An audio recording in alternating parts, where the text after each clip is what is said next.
how has your approach for making microtonal music evolved over time with what you've learned and what you've listened to? So we discussed a little bit about a shift in the music that you were making, sort of pre 2015 and post 2015, or at 2015, which might be sort of in the eye of the beholder in my case, but you clearly have this artistic progression. You clearly have this artistic growth.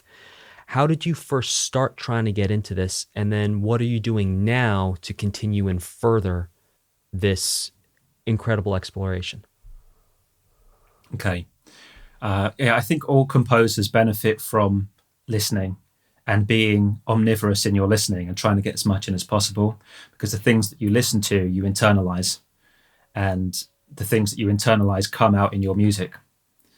And that might be part of what's happening with my progression as a musician, which I think I still feel like a total beginner quite a lot of the time. So hopefully that progression's got a long way to go.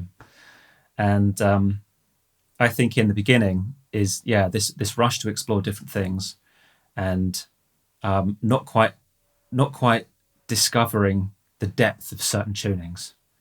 Where in my most recent work, I'm only using 3 different kinds of tuning. I'm using 22 equal divisions of the octave, I'm using 7 equal divisions of the octave, and I'm using just intonation. So for the whole album, there's only really 3 approaches to tuning. And you can just pick a tuning and go deep and find all of the things that will do, because some of them will take a lifetime to explore. Just as people take a lifetime to explore the standard tuning that we've all inherited, the same is true for other alternative tunings that are not really a part of any traditional culture. I'm really sorry, I might have gone a bit off the topic. So if you can remind me about the question, and I'll try and bring this back in. No, it's all good. So the question was, we were talking about looking at the progression and what you're trying to understand now, which I think you answered. You're really doing a deep dive. You mentioned 22 Edo or EDO is sort of your favorite place to live in right now. But then also experimenting with 7 EDO, and I don't recall the last one. The last one was just intonation. Yeah, just intonation. So what's your process like to deepen your relationship with these tunings? If there's any available stuff to listen to, definitely listening, and then just find an instrument and tune it up and just spend the time and just explore it. If you can find a way to get an instrument that you can tune and you can accurately get that tuning, just use your ears and just try and find things that will work well. And every tuning has different things that it can do and can't do. It's my belief that there's no perfect tuning. You can never have everything perfectly in tune. You can never have all tonal resources available to you. I work with some tunings that don't have available tonal resources that I want. Sometimes I want to do something kind of nostalgic and something that, sounds like the music I grew up with. And there are tunings that can't do that. It's just not possible. But then those tunings can do some wild other stuff that that kind of excite me in other ways. So yeah, I've got to have a few of those in my toolbox. So let's draw a direct comparison here. So let's say a jazz study of modes. That in and of itself could sort of take a lifetime.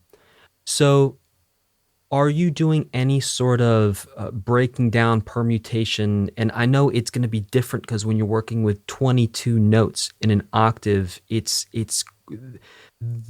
just the permutation of triads. And again, not triads in the way we think of triads, but triads as in 3-note chords. The permutations there it's insane. And then you go into inversions, it's wild. So do you ever sort of run yourself through boot camps or do sort of mathematical permutations to make sure you explore all the options? Oh no, I'm sure a lot of people do that. A lot of people are inclined to do that, but I'm just in it for the kind of aesthetic value of these tunings and the experience of just exploring them. And yeah, you're right about things like the resources, like the triads. In a tuning like 22, I really like it because I have major and minor triads. the flavor of them is slightly different. The minor third is slightly sharp compared to standard tuning. The major third is slightly flat compared to major tuning. But that sounds recognizable.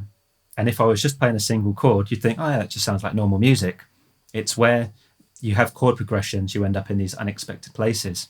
And then on top of that, there's additional resources, 22 equal divisions. You can have sub-minor thirds. So you can have sub-minor triads.